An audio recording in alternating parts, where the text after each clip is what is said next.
What's up, degenerate gamblers? Okay, it's Mad Murrigan here for Triple M Sports. Try and find ye a few winners and remind everybody that the time forgotten is over. Right, I'm going to come up with a few selections. I've been up all morning studying a few different meetings just to come away from Punchestown for the day and try and find ye a bit of value. Horses that might outrun their odds is always the goal here at Triple M Sports.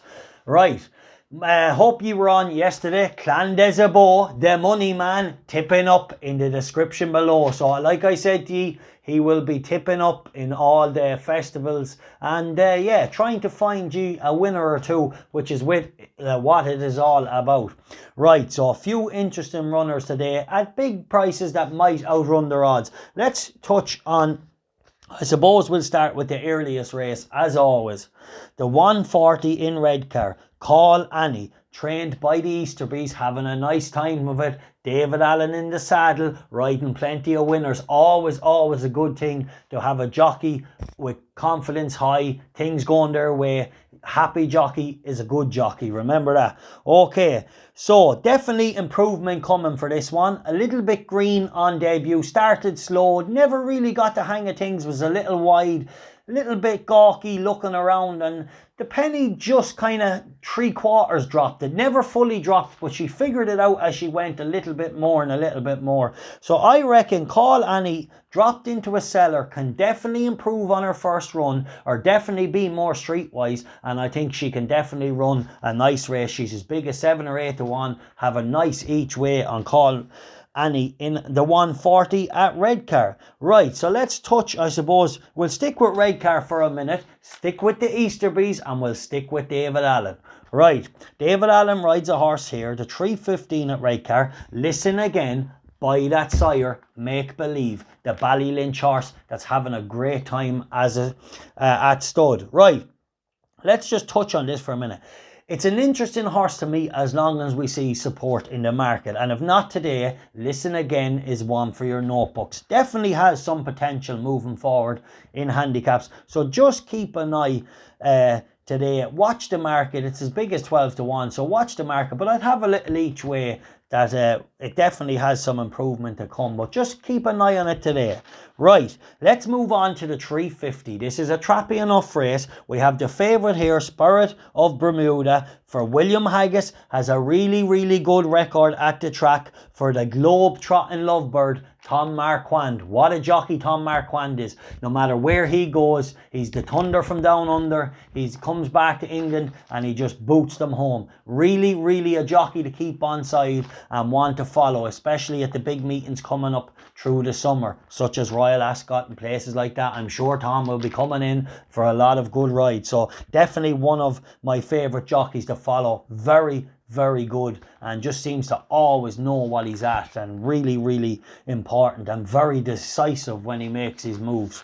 Alright, but in this race, I'm going to go again him for now. Reluctantly, I'm going to go again him with a horse called Crane. This is trained by Michael Bell, who's had a nice start to the season. This is a well-bred son of Oasis Dream. Now, I suppose a small negative if you want a first run on turf.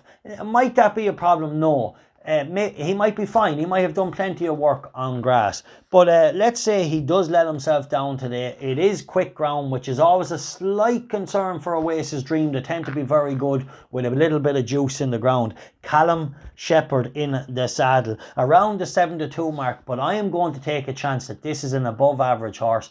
He looked pretty green, pretty idle when still winning nicely on handicap debut. Yes, he hit the line with his ears pricked, looking around. He travelled wide throughout the race. It took him a minute to quicken up, but when he hit stride, he looked pretty good to me. Yes, the handicapper has reacted and put him up £8, but I think this horse can definitely cope with the rise.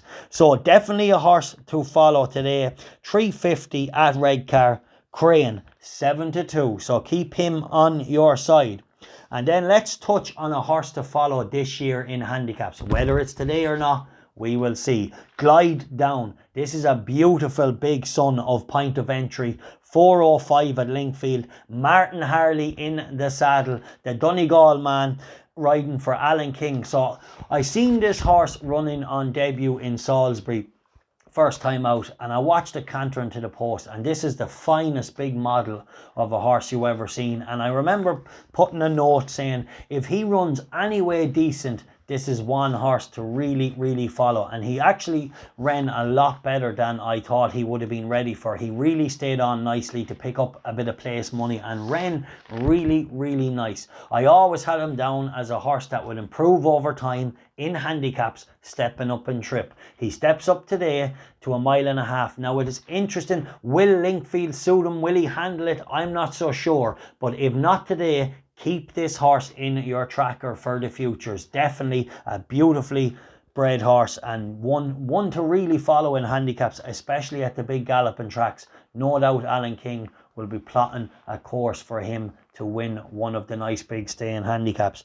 Right, let's move on from there to the 6:10 at Chelmsford. Al Asef, Tom Clover, a young trainer on the up. His horses are running pretty good, and yeah, this horse ran a nice race on stable debut, got caught a little wide early, had to use up a little bit of petrol in a sprint on the outside, which is never helpful. And for me, I was waiting for him to fold down the straight. He never folded, but he never looked like he was really going to win either. But for me, I'm willing to give him one more chance that he's ahead of the handicapper, starting out for Tom Clover, who seems to be doing really well with some types. So he's a gelding that could be ahead of the handicapper, and I'm willing to give him a big shout. Albeit he might be a little tricky, but time will tell. I think he can get it done today. So that's my selections away from Punchestown. Remember, our selections for day 3 of the Punchestown Festival are already gone up. So keep your eyes out for Moneyman selections as well. Tipping the big winner yesterday. Always good to get winners on the board. So the last few days we're trucking at 10-to-1s. For sport, and 100-to-30 winner of the big one yesterday. Stay following. What a month it has been for Triple M Sports since I started this tipping. We have tipped a lot of winners: 22-to-1, 14-to-1, 12-to-1, 10-to-1, 10-to-1, 8-to-1, 7-to-1, 6-to-1. You know, really lots of good price winners. So stay following and stay, you know, like and subscribe. Hit that notification. Do not miss the value. We hope to bring you horses that will outrun their odds. The time for codding is over.